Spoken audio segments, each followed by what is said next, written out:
पिछले कुछ वीडियो में हमने इस बात को देखा कि यदि कोई समुच्चय फाइनाइट है, परिमित है, तो उसकी गणनीयता यानी काउंटेबिलिटी बताना बहुत आसान है। जैसे किसी समुच्चय में 5 अवयव हैं, 1 2 3 4 5, या A B C D E, या अल्फा बीटा गामा डेल्टा ईटा, तो हम उसकी गणनीयता को 5 कह देंगे। और यदि उसमें अनंत अवयव हैं तो भी हमने एक खास तरीके से देखा कि जितनी कार्डिनैलिटी n की है उतनी ही 2n की है और उतनी ही इंटीजर्स की है, यानी पूर्णांक संख्याओं के समुच्चय की है।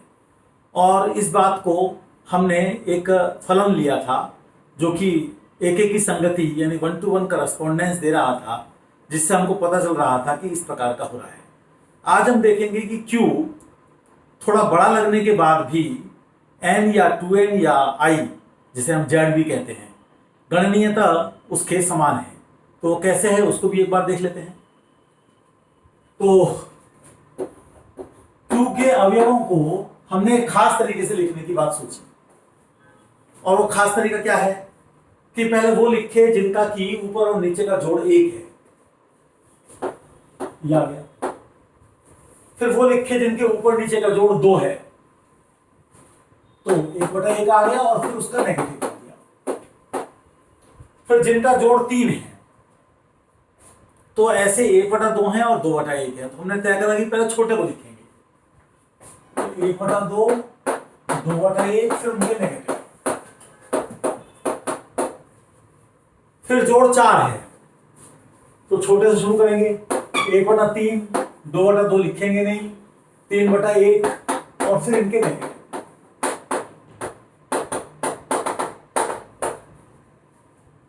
अब आप इस बात को भली प्रकार समझ सकते हैं कि यदि आप इसके नीचे n लिख लें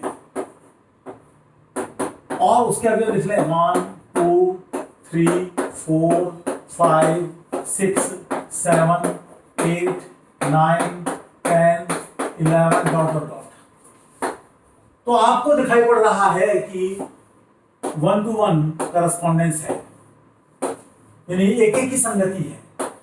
यानी इसके हर एक अवयव के लिए यहां पर एक अवयव है, इसके हर एक अवयव के लिए यहां पर एक अवयव है, और इसी प्रकार से आगे चलेगा। इसलिए जितनी कार्डिनैलिटी n की थी उतनी ही कार्डिनैलिटी 2n की थी, उतनी ही कार्डिनैलिटी z की थी।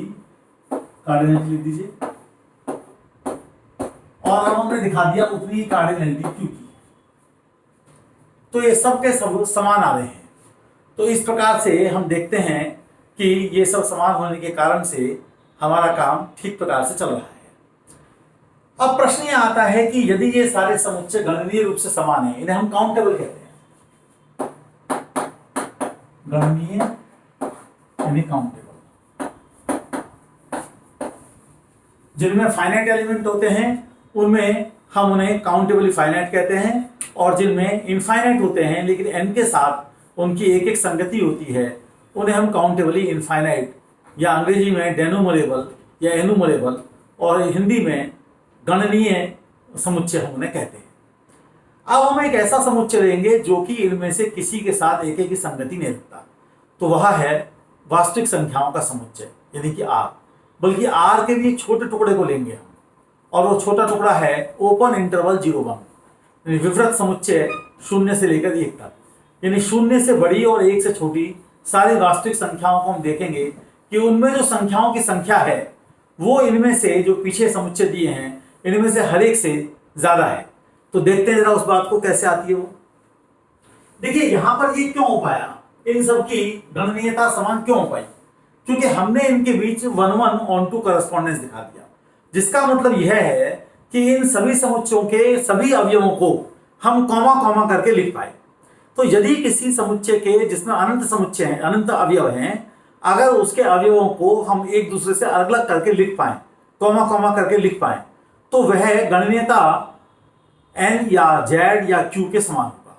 तो हम देखेंगे कि जो हमारा वास्तविक रेखा है, नंबर लाइन है, रियल लाइन है, उस पर जो 0 से बड़ी और 1 से बड़ी संख्या, 1 से छोटी संख्याएं हैं, उनके लिए ऐसा नहीं हो पा रहा है। तो देखते हैं जरा कैसे होता है। तो उसके लिए हम नंबर लाइन खींच लेते हैं, और ये हमने खींच ली नंबर लाइन, और ये इस पर जो है 0 है और यहाँ पर 1 है। इसके बीच की कोई भी संख्या या तो परिमेय होगी या अपरिमेय होगी, रैशनल होगी या इरेशनल होगी। लेकिन ये बात हम पहले ही कह चुके हैं कि चाहे वो रैशनल हो चाहे इरेशनल हो, उसे हम नॉन टर्मिनेटिंग फॉर्म में लिख पाएंगे। तो हम कोई भी हो, इरेशनल हो या रैशनल हो, 0 से 20 के प्रत्येक अवयव को हम एक नॉन टर्मिनेटिंग डेसिमल की फॉर्म में लिख पा रहे हैं। तो जैसे पहला हमने लिखा तो 0 पॉइंट कुछ लिखा, तो हम चूंकि पहला लिख रहे हैं तो उसे हम 1 से शुरू करेंगे, 1 1 लिखेंगे, 1 2 1 3 1 4 1 5 डॉट डॉट। ये कभी खत्म नहीं होगा। अभी जो नोटेशन है इसको आप ध्यान से समझिए। ये पहला है, इसलिए सबका पहला जो अंक है वो 1 है। जो बाद वाला अंक है वो ये बता रहा है कि पहले वाले में जैसे 1 3 है तो इसका मतलब ये कि पहले वाले नंबर का तीसरा डिजिट है। जैसे कहीं पर x37 आएगा, इसका मतलब तीसरे वाले नंबर का 7वां डिजिट है। तो जैसे अगले नंबर को लिखा, ये नंबर सब के सब इसी के हैं, 0 से लेकर 1 तक की वास्तविक रेखा। तो x21 x22 x23 x24 x25 dot dot dot. ऐसे फिर एक और लिखा x31 x32 x33 x34 x35 dot dot dot. तो हमें लग रहा है कि हम इस संख्या रेखा की सारी संख्याओं को इस प्रकार से लिख पाएंगे। लेकिन अभी आप एक मजेदार बात देखिएगा, आपको ध्यान में आएगा कि ऐसा नहीं है। एक और लिख देता हूं, चलो 51 52 53 54 55। तो मैंने इसकी कुछ संख्याओं को लिखा है, ऐसे ही नीचे की तरफ चलेंगे। तो अगर हम इस प्रकार से संख्याओं को लिखकर ये दिखा सकें कि 0 से बड़ी और 1 से छोटी सारी संख्याएं यहां पर आ गई हैं, तब तो बात ठीक है। तो हम मान लेते हैं कि भी आ जाएंगी। कोई भी नंबर ले लें तो वो यहां पर कहीं ना कहीं मिलेगा, इसमें से कोई भी ले लें तो वो यहां पर मिलेगा। लेकिन ऐसा नहीं है, ये सूची कभी भी कंप्लीट नहीं हो सकती। इसके डॉट डॉट डॉट में चाहे आप कितनी भी संख्या लिखते जाएं, कभी भी आप इसकी सारी संख्याओं को नहीं समेट पाएंगे। उसका एक तरीका है, आप इस पर सर्किल कर दीजिए जिनके की दोनों डिजिट सेम है,